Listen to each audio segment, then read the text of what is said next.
Today I'll be reading a kid's book about mindfulness by Caverly Morgan.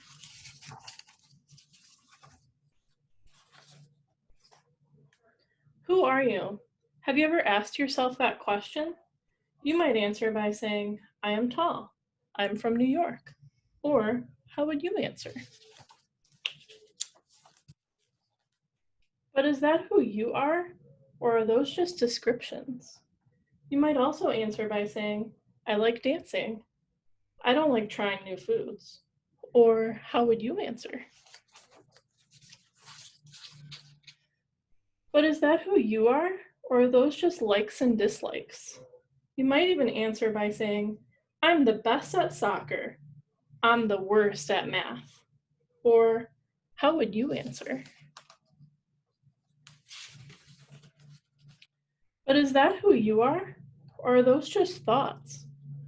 You are not your thoughts. You are not your likes and dislikes. You are not the things you worry about, or even the things you believe. So if you are not those things, who are you? Did you know there's something that can help you discover who you are? It's called mindfulness. Mindfulness is something you can practice anytime, anywhere.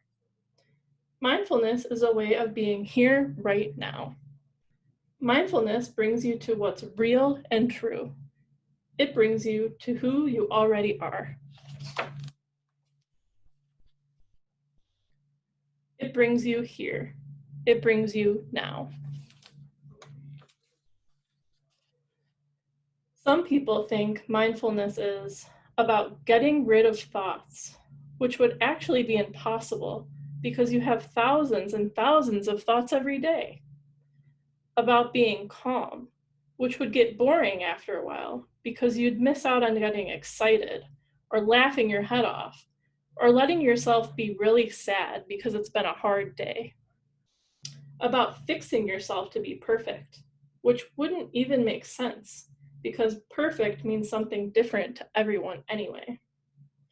Only for certain people. It's actually for anyone and everyone.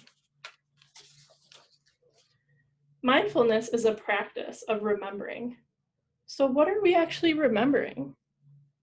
Who we truly are. As we practice mindfulness, we might feel less anxious, sleep better, feel happier, be more at ease. These are cool perks. And there's even more that's possible, like finding out what's real and true about life, and finding out what's real and true about yourself. So how do we practice mindfulness? First, we begin by learning something really awesome. You can put your attention where you want it to be. Have you ever heard an adult say, "Pay attention"? Did they say it in a nice way? Did they even tell you how to do it? Being mindful isn't a drag. It's not a chore. Think about how you pay attention to something you love. Paying attention mindfully can be like that. It can be like paying attention to a puppy or a friend. Or, what do you love? Mindfulness is about putting your attention where you want it, instead of feeling out of control or like your thoughts are the boss of you. And there's an extra bonus. There's no judging, no grades, just kindness. Isn't that a relief? You can't do this wrong. And an extra super duper bonus, as we keep our attention here and now, we remember what's real and true. You can be with whatever is.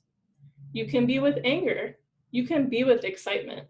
You can be with sadness. You can be with joy.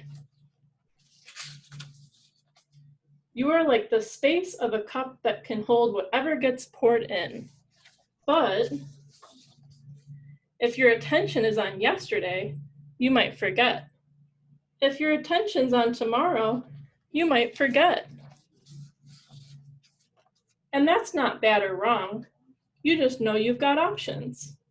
You can mindfully bring your attention back here and now, and then sprinkle it with kindness, just because you can. Because kindness is what's real, and because meanness doesn't help anyone or anything, ever. So, what are you noticing in your mind right now? I'm already talking to a natural, you. Young people are naturals at being in the moment, living in the now, which is really rad because the only thing that's actually real is now. Is there actually anything other than now? Have you ever actually left now to go to the past? Have you ever been in a real time machine? Have you ever traveled to this thing we call the future? How would you even do that? It's always now. Have you ever noticed adults often get stuck thinking about the future or the past, wanting it to be a certain way, worried about what will happen tomorrow, or regretting something that happened a long time ago? It can be so normal we forget the whole thing. The always feeling bad about the past and future is optional. It's easy to forget the adults around you used to be young, that they perhaps might have lived in the now with more ease. Sometimes in the whole growing up thing, we feel like we need to put on masks. We start pretending. Have you ever felt like this? Have you ever felt like you couldn't be yourself, or like you should act a certain way to make someone else happy? Or that you had to hide your feelings? What's up with that? Sometimes we're afraid to be ourselves. We try to change ourselves. We try to be different than we are. But actually, the safest place to be is ourselves. Not the self who is tall, is afraid to try new things, gets worried about the future, gets stuck noodling in the past, tries to impress others, but the really big experience that you know in your bones, the one that mindfulness can help you remember.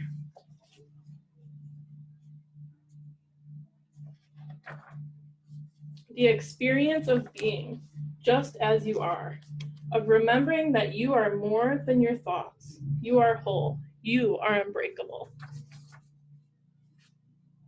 You are loved, worthy, enough, expansive, authentic, inherently accepting, naturally allowing, unborn, undying, infinite.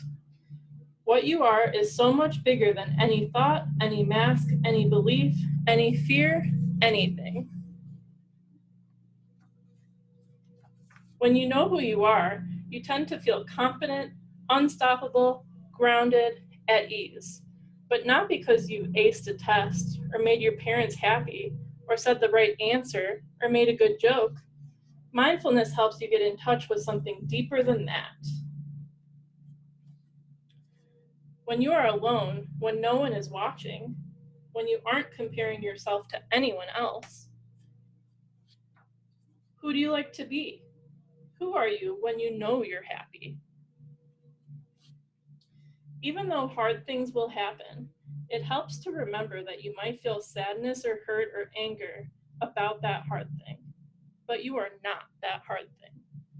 You aren't that sadness. You aren't that hurt. You aren't that anger. Sadness is actually happening in you. Hurt rises up in you. Anger passes through you. Imagine an open sky. There might be fluffy clouds. There might be storm clouds. There might be birds or lightning or planes.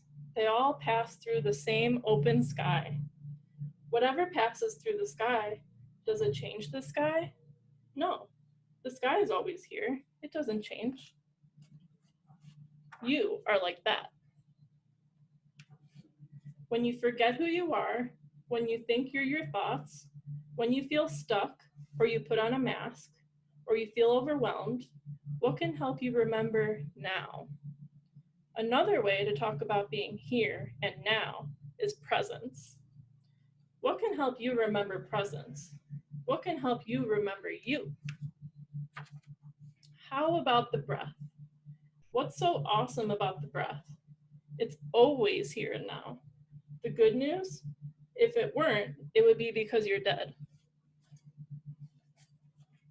So give it a go. Try it now. Breathe. Can you feel your breath coming in and out of your nose, or your belly, or your chest?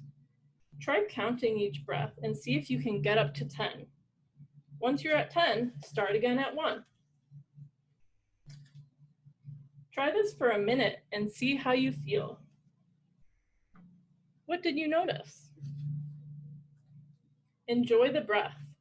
Be here and now and remember who you are, because this is the safe place. When the world feels unkind or overwhelming or unfair, when you get stuck or stressed or scared, you can always return to this safe place. How is that possible? Because the safe space is you. Anxiety, sadness, anger, or fear can arise in you. Anything can arise in you. Everything arises in you, and all of it is okay. You are the open, aware space that has room for all of it. You are the empty cup. You are the sky. You are yourself. You are presence.